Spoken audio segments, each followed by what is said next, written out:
Welcome to PopTernative, where we dive into topical discussions from the worlds of pop culture, social media, and sports.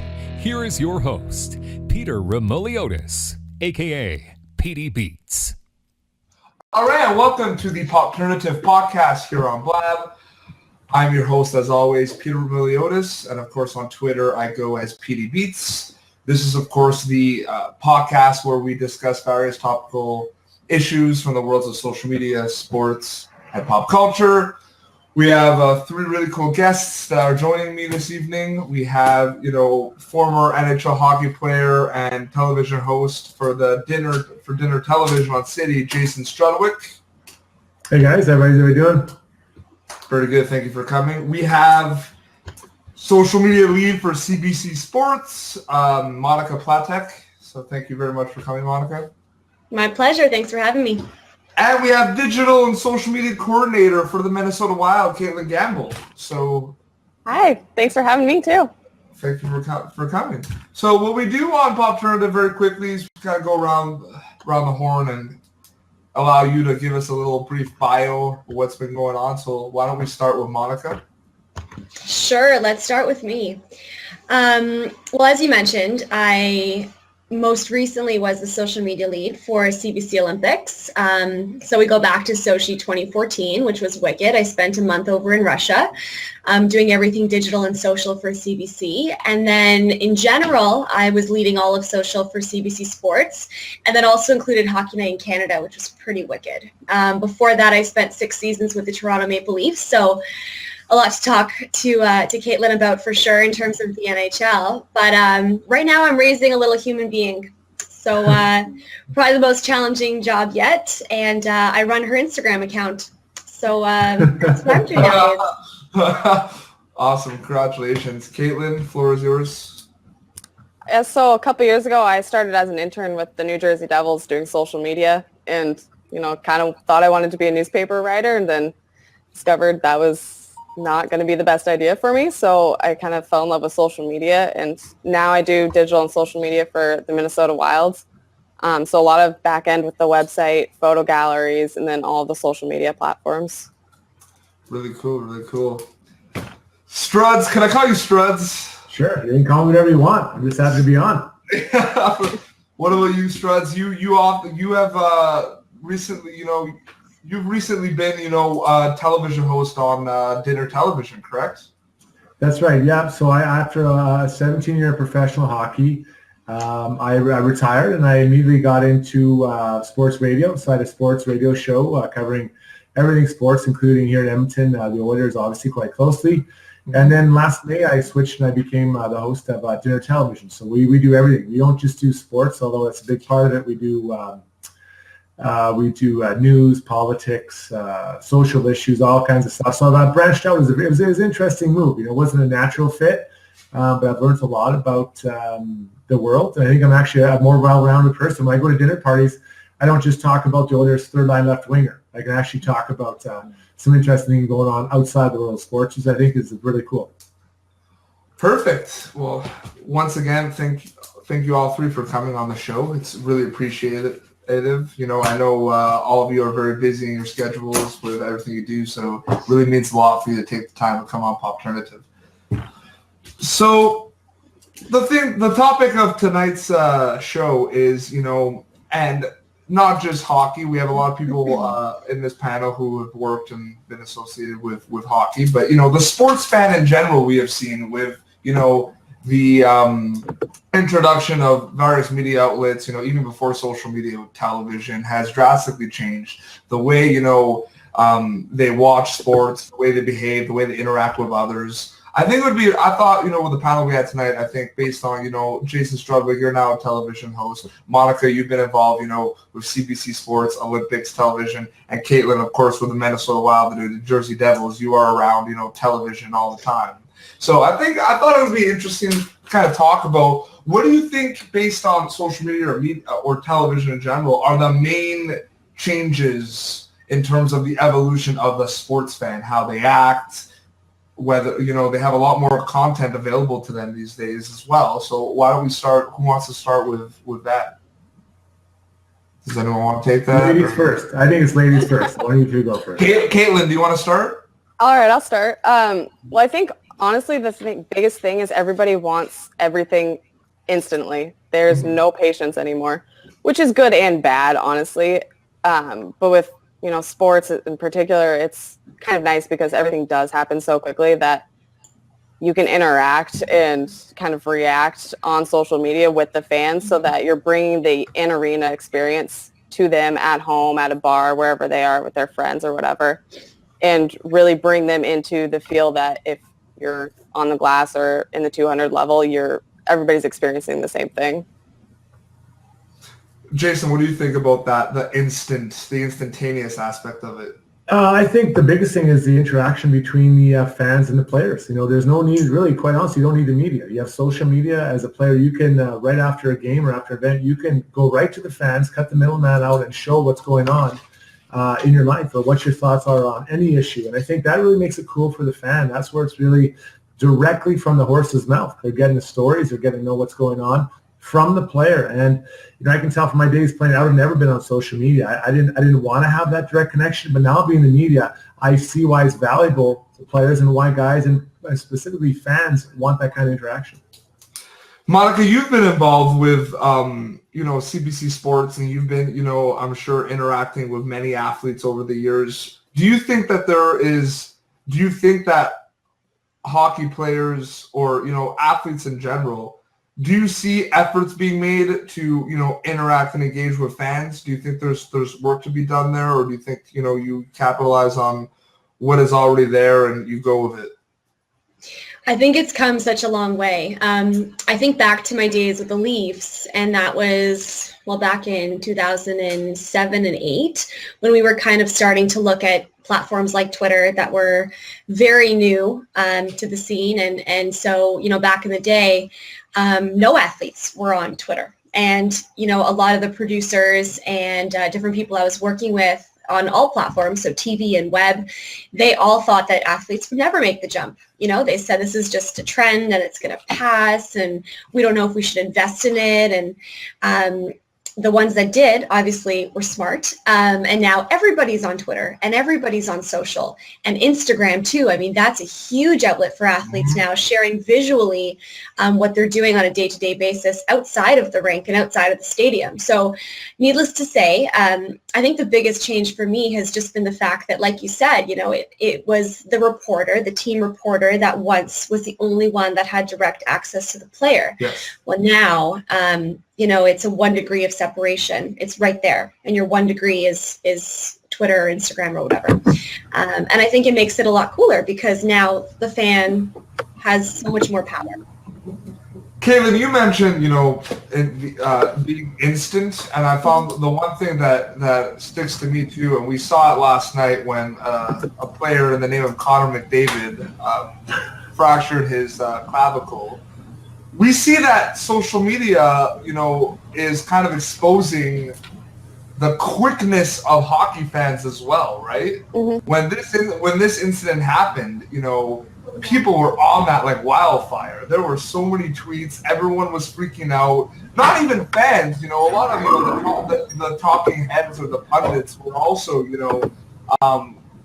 creating a buzz around this. So, do you think that fans, with the technology, and everyone on the panel could, chime in, do you think we're also quicker and we have to be careful of what we tweet or, how we engage with people because people are so quick to, whether it's the judge or whether it's to, jump on the bandwagon or, respond or be critical? We have to be careful that they are very fast, right? Oh, for sure. And I mean, from a team account, the second I have a typo or a mistake or anything like that, people will jump on it instantly because they want to be correct. They want to correct somebody else. And it's that instantaneous of, oh my gosh, you made a mistake. Okay, how do I fix it? How can I joke it off or whatever it is? But with the Connor McDavid thing last night, it was crazy how it was a firestorm instantly as soon as it happened.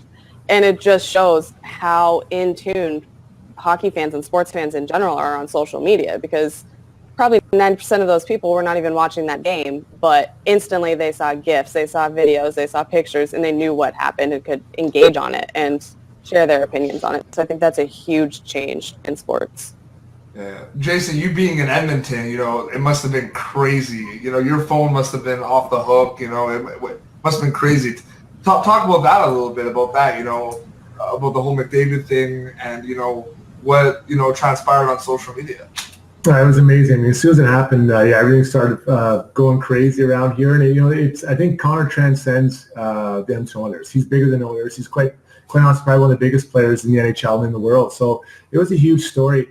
The interesting thing about social media and specifically Twitter is that I think you have to be really careful about checking where you get information from. And then because a lot of times we'll see something, oh, this guy has done this or this person's done that. Well, if you do a little more research, maybe what actually people are saying on Twitter isn't accurate. Maybe the play didn't happen that way. Or maybe it was so short you couldn't get the whole story into that little tweet. So I'm always very careful when I'm looking at a tweet and someone says something about, let's go with hockey, something happens with player X. I go back, I try to video myself. I want to see exactly what happened so I have my own knowledge. It's very dangerous. I see a lot on Twitter where people see something and they run with it. And it's like, no, this is the way it is and this is what's happening. Mm-hmm. Twitter isn't exactly an encyclopedia. It's not always 100% accurate. So you have to dig a little bit deeper and take a look and make sure that what you're going with based on the information you got on Twitter is 100% accurate. And Monika, you're someone, being with CBC, what you did as social media lead for CBC Sports is you also, kept track of a lot of, tweets that came in, right? Mm-hmm. And, yeah. Yep. Go ahead. Sorry. No. So like my question too is, you gotta be like Jason said, you gotta be aware of, I call it clickbait, like that kind of rumor, that really absurd, headline that is definitely not true. Like the one I tweeted out today about Sidney Crosby, being on the trading block.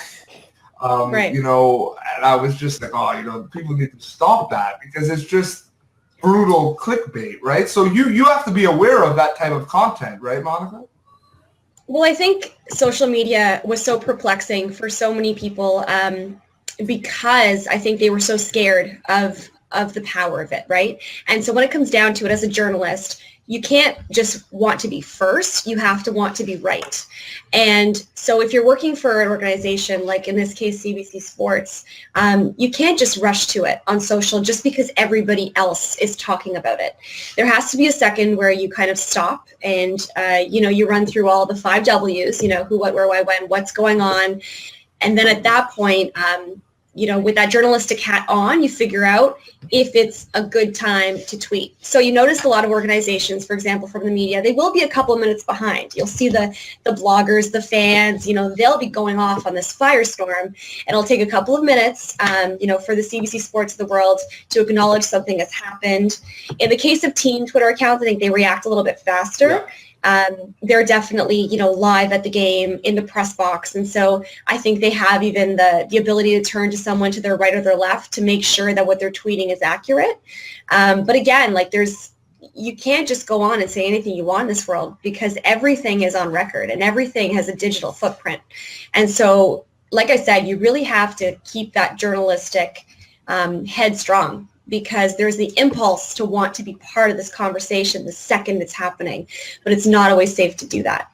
The other thing I was going to say, you were talking about GIFs or GIFs, whichever G side of the world you're on, Katlyn, because that's a whole other debate. But there's someone out there named My Regular Face, Stephanie on Twitter, and she has made quite a reputation for herself because she literally will stay at home most nights watching the NHL games, and she tweets out, these GIFable moments the second after they happen. And so that's changing the way that we're used to seeing broadcasts anyway, because normally you'd see Connor McDavid get injured and you'd wait until Sports Center, right, at 10 or 11 p.m. to see the injury again. Whereas now we're going to Twitter and we're seeing it the second after it happens. So I think all of that together is just blowing people's minds as to how it's changing the way that sports fans get their content. Perfect. So I actually have a question for Katlyn and I have a question for Struds. But Katlyn, my question to you is, I'm sure it's happened. Is there situations where you're tweeting from the Minnesota Wild account where something happened? For example, Devan Dubnyk had a tremendous season last year. Mm-hmm. He kind of, turned it around. Struds, you know, he didn't have the best seasons in Edmonton when he was playing there. So Devin Dubnyk turned it around and had a fantastic season. Were there, you know, some times where you're tweeting live games and fans have, you know, beaten you to the punches and tweeted out news or tweeted out something that, you know, that were like, they were quicker at you? Because, you know, you have these fans that are, you know, I call them prosumers because they're, you know, they're consuming the content, but they're also help shaping it. So it's a media term called prosumers. They're, you know, very quick and active, a lot of these diehard fans, right, Katlyn? So are there times where, you know, they maybe like beat you to something, or you're like, wow, everyone's really quick about this. Like we just tweeted about this, you know, 10, you know, seconds ago, and already there's a bunch of like, you know, RSS feeds about that event that happened. Oh, all the time. I mean, I'm half the game I have my head in my computer and I miss a lot of what's happening on the ice. And luckily I have people like Monika was saying next to me in the press box that I can, you know, look to and say, hey, who actually got that goal? I missed it. Or what happened on that play? But there's a lot of times where I'll just see our mentions blow up about, you know, Dubnyk's save or something, and I'll have to look up at the TV and try to see what happened, but I'll be about 15 seconds later than them. And it's funny because I feel like that way the fans are kind of controlling what they want to see. They're telling you, hey, this is actually good. This is what we want you to be talking about. So it's twofold of, yeah, you want to be first as the team account, but you also want to cater to what your fans are actually talking about, what they want. No, that makes a lot of sense. That's a really good point. So, Jason, this is my question for you. You were involved in probably my favorite hockey moment of all time. And that is the Marek Malik shootout. Yeah, sure. And you scored a goal in that shootout. Now, social media was not in full effect when that game was happening because that was a long time ago. So my question to you is, what do you think our feeds would have looked like with that game these days? Because that was insane. And I just wonder, it would have been crazy. There would have been so many memes, GIFs. It would have been pandemonium. Yeah, you know, that was a really special night. I think that, you know, not every night in the NHL, there's great plays, there's talented players, but there's special moments, especially outside the playoffs, and it doesn't always happen all the time. But that to me was a really special moment where, you know, it was new, the shootout was new. Right after the lockout, the NHL was looking for any way to get some traction and get some fans back after burning off a whole year. So, you know, it was really cool. And I think that if social media, like especially Twitter, I think is where a lot of people would have gone, it would have been crazy. And his reaction would have been retweeted probably 1 million times about how he put his hand in the air and stuff. And obviously being New York was a big center as well. So it would have been really unique to go through it. But I you know, to me, it kind of makes it special that it wasn't. You know, the only way you can really relive it is through having been there or watching it on TV for the most part. And I wonder a little bit with social media, you know, as we're all doing, you know, as we're watching games, all of us are watching games or trying to tweet out this or post that. Are we missing what we're seeing in front of us and living that moment? Instead, we're trying to document it. And, you know, I just recently joined Facebook. Again, it was for work. But, you know, I understand why people want to be on there and you want to see what everybody else is doing. But we're so busy putting out what we're doing. Are we missing those great moments? And, you know, it'd be hard to be at a game. And for instance, if Marek Malik had just gone, you know, I just went and I just scored, and you're trying to tape out, can you believe Strudwick actually hit the net and scored a goal? Then all of a sudden, boom, Marek Malik does that. You miss it. Now you have to watch it live. Is it the same to watch it, you know, on a tape as it is on live? I don't think so for pro sports. So I think that is something I think is maybe call me a purist or traditionalist, but I think that's what we're starting to lose a little bit in all this retweeting and social media stuff. That's a good point. And what my article that I wrote, because I wrote a master's research essay on, you know, the LA Kings and their social media fan engagement, and second screen consumption is a term that comes up a lot in terms of, you know, we're not just watching the big screen, we're watching what's on our phones as well. So, you know, I think that speaks to it as well. You might miss those moments, but I was just thinking of, you know, there would, like, if that event happened 2-3 years later, it would have lived on social media. You know, you don't like, I'm going to start, you know, tweeting about it or Throwback Thursday again, because that was the best. I still watch it on YouTube once a month, that whole like shootout. It's so good. And like Ovechkin was in there as well as a rookie. So it was like it was first or second year. So it was a special moment. Yeah, and you would think that, with like, just think of what would happen if that happened, with social media full effect. And Peter, you have to bring it back. yeah, I got that. I will tweet it out right after this episode. Tomorrow's Thursday, so it's perfect timing. You spend tonight looking for your content, and tomorrow morning you just pump it out. And then you've got Flashback Friday, so you can do it twice this week. You're good. Totally. Yeah, no, for sure. And people, this would be funny. Which one do you guys prefer? Because there's, Throwback Thursday, and then there's also, like you said, Flashback Friday. Which, like, I've seen some teams use Flashback. I've seen some people use Thursday, but I do follow Fridays, right? So I don't want to mix them up, But there's also Way Back Wednesday, which I think is kind of like a poser almost. Yeah. Like it's trying to be cool, but it's not there, what I mean? Wednesday will never be cool. Yeah, Way Back Wednesday. I've seen those many times, and it's just like, I thought, like, Flashback Friday was kind of trying to imitate this Throwback Thursday, but, I've seen it work a lot more than, Way Back Wednesday. But, so, Monika, you brought up before some points that I wanted to ask you about. So you were talking about, I think one of the first things you mentioned, too, was, the players having social media right now. So one of the things that we're, what I do at the Quebec Major Junior Hockey League is I love, having the players, interact. But then again, there are policies that, they have to abide by. They can't break the rules. They can't tweet, on game days. They can't tweet the day after a game day. How do you think how do you think the evolution overall of how athletes are managing? I'm not talking about tweeting. I'm talking about managing, because there's a lot of things that happen, right? I know for a fact there's a lot of hockey players that have Twitter accounts that are private, that they just look to kind of consume information. So how do you think athletes are managing, their social media? Because they're using it for a source of news as well, right? I think, and I think they're using it the way that any average person would be using it, which is as a source of news. But it all gets a lot more complicated, obviously, when you're an athlete and you have a reputation, and you also have, a public relations person that's watching your every move very closely. And that's one of the reasons why I think sports organizations in general were a little bit afraid of taking the entire leap into social media at first, is because they knew that eventually the athletes might get around to there too. And then now the PR people would have to worry about one more platform for them to get their opinions out on. Now let's talk about hockey players. They are exceptionally dry. Like, I actually had to walk away from my job with the Toronto Leafs after 6 years. Yeah, so I'm glad you said it, because I didn't want to. Because I kind of felt like I had done the whole hockey question, hockey answer thing, and I was kind of over it. I mean, now I'm probably going to go back to work in hockey anyway, so I always love hockey. But that being said, they tend to, give 110%.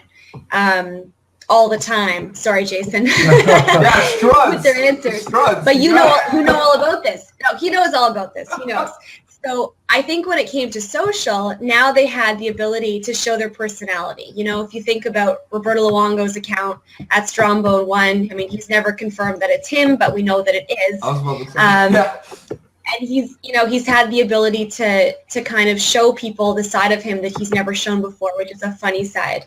It's the side you're never going to see in the dressing room after a game, when they've been blown out 5-1 or whatever. So I think that's the cool part, is it's given athletes the opportunity to have a personality.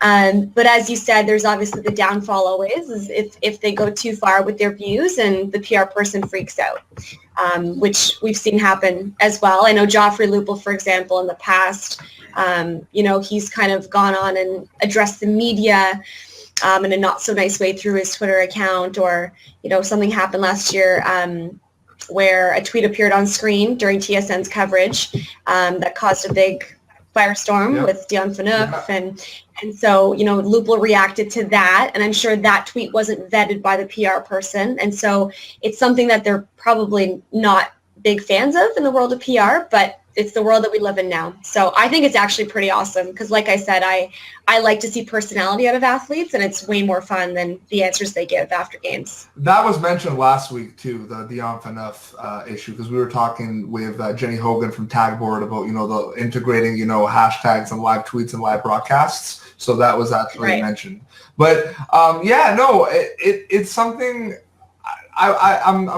I'm kind of glad that you brought up, you know, the word dry with hockey players, because, you know, I've had, you know, other people on the show in other fields, and, you know, they're talking about how hockey players, you know, other athletes, football players, basketball players, they, you know, will be using social media differently compared to hockey players, which is, you know, a lot less passive like hockey players who are just, you know, consuming feeds, because I know there are some studies done that show that hockey players just like consuming. They don't like tweeting out stuff much.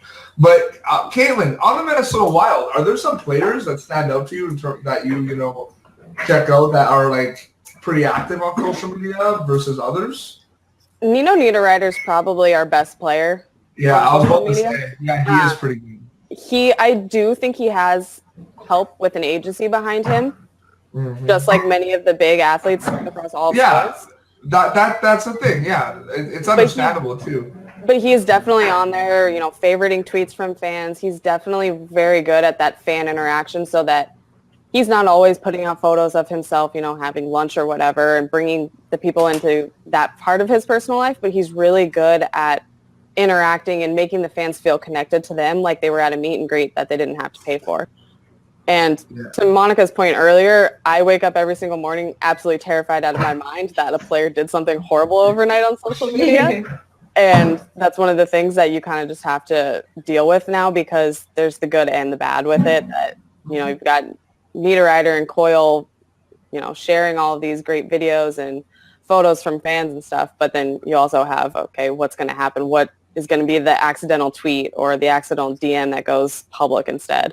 Yeah, Charlie Coyle actually played in our league, Quebec Major Junior Hockey League. He played for the Sea Dogs. He was awesome back in the day, and I love what he's doing now. I love that video of him waving at that fan.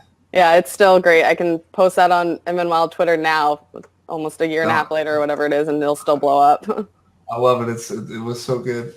So, you know, I think we're out of time. So now what we're going to do basically is we're going to do last usually on PopTernative, you know, you go around and you say your closing remarks. But actually, very quickly before that, I wanted to, you know, start something very new right now that I want to maybe do. So this is, you know, a social media focused podcast. So I want to go around and I want you to, on the top of your head, give me 3 Twitter accounts. It could be a brand, it could be an individual that you think are worth following, that you enjoy following, that you think other people or PopTernative viewers should follow. So why don't we do that? Or if 3 is enough, you could say, if 3 is a lot, you can just say 1 or 2. But, you know, kind of put you guys on the spot. But, you know, I think it's a good at putting you on the spot, because the ones that you're going to think of right away are really the good ones, right? That stand out right away. So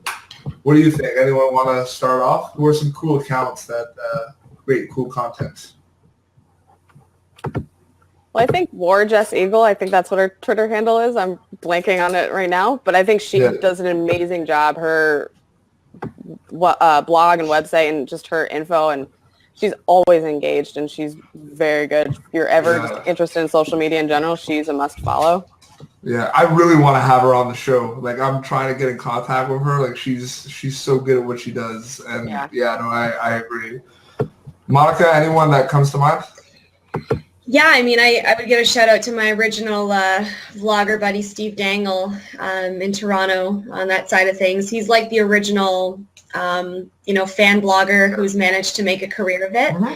And I think that's pretty wicked. I've been a big supporter of his from, you know, our Leaf days almost 10 years ago. And then I mentioned her before, Stephanie at My Regular Face. She's the one that tweets out all the GIFs right when they happen. You got to follow her. Yeah, I'm actually having Steve on my show in the new year in 2016. Nice. So I'm pretty excited about that. Struds, what about you? Anyone comes to mind? Yeah, well, mine are non-sports related, right? I think I'm gonna go a little different. I like Ricky Gervais. I like watching him. I like seeing what he does, and he the thing I like about Ricky is he gets into it with his followers, whether they like him or not. True. And I think he's hilarious. I mean, he there was a time, I don't remember, about 4 years ago, the world was supposed to end. And he was going after all these religious people that, or non-religious people that were saying that the world's going to end and all this and that. And it was unbelievable. I just like his interaction. I think to me, he was the first guy I really saw get into it both positively and negatively with his followers. A huge following. I'm not talking about a guy with 50 followers. I'm talking about a guy with hundreds of thousands. So that was pretty cool. Then the other guy, just for comic relief, I like Steve Martin. I guess I've had a lot of sports in my life. I love sports, but at the end of the day, I like coming home and reading something that's a bit lighter. And those two guys, pretty funny. So I'm gonna give two very quickly. So on the comedy route, Jim Gaffigan is one of my favorites to follow. He's a comedian. He's really funny. And also Chris Yandel, who does he's the communications and PR at Georgia Tech Athletics. His tweets are terrific. I've had him on my show a couple of times, so he's really good. So yeah, that with that being said, we'll wrap up this episode of PopTernative. Any closing remarks quickly from you guys? Anything you want to say, Monika, very quickly before we wrap up? I think I'll just say, I'm pretty excited because starting in January, I'll be teaching a brand new course at Ryerson University here in Toronto, all about social and sports. And so I'm actually trying to come up with all the content right now for the course. So if anyone ever has any, topics that they think I should be teaching the future social media about, let me know, because I definitely want it to be a really collaborative process. And I know, Peter, we had a really good conversation today about that course. Yeah, I hope to see my Sports Illustrated article on that syllabus. So if you send me a check for $10,000, you got it. It's a good deal. Right. Yeah. Katlyn, what about you? I just think it's great that, Monika, that you're teaching that class soon. When I was in college, it was very beginning of, okay, we're going to start teaching social media in college and we're kind of going to address it, but we're not really going to. It's really a video class or a photo class. So I think it's awesome that you're doing that. And I mean, I've spoken to some colleges here before that are starting to focus and kind of pay more attention to how powerful it is. And that's what it comes down to. It is a powerful tool. Yeah. Monika, I'm going to turn the tables very quickly. It shouldn't be the other way around. Shouldn't you be paying me to use my content for a class? I mean, we'll see. Yeah. Because last time I checked, books need to be bought by people in not in the day of social media, brother. Everything's out there for free. Oh, okay, yeah. All right. Struds, what about you? I love your nickname, by the way. Struds is the best. That's not very original at all. But I'm just going to echo off what Katlyn said. And I think that the great thing about social media is it's powerful, but that's also the scary part. And I think that that'll evolve as well. I mean, there are comments made all the time on social media that we think we can hide behind because we're, drumstick 47 or whatever the number is, And I just think that that's something that I wonder where that will go going forward because it can be very bullying type scenario and a lot of negativity on there at times. And maybe this is coming from me because I've been following the Oilers for a number of years and it hasn't been that positive. But I do think that's an area that we'll see evolve will be the way people are they allowed to get away with say different things and being quite negative. And that's the part I don't like. I don't like when you say something, everyone jumps on you or we jump on someone else. This is like, that reminds me a lot of grade 5 and that's a year in my life I'd like to forget. They probably are all in grade 5 is the reality of the situation. We have a term, there's a term called keyboard warriors and those are the ones they just, they're hiding behind the screen. And, there's not much we can do about it, though. There are loads of them. It's an infestation. But, with that said, I want to personally thank all three of you for joining me on the show tonight. I hope you had a good time. We did. Thanks. Best Wednesday night of my life.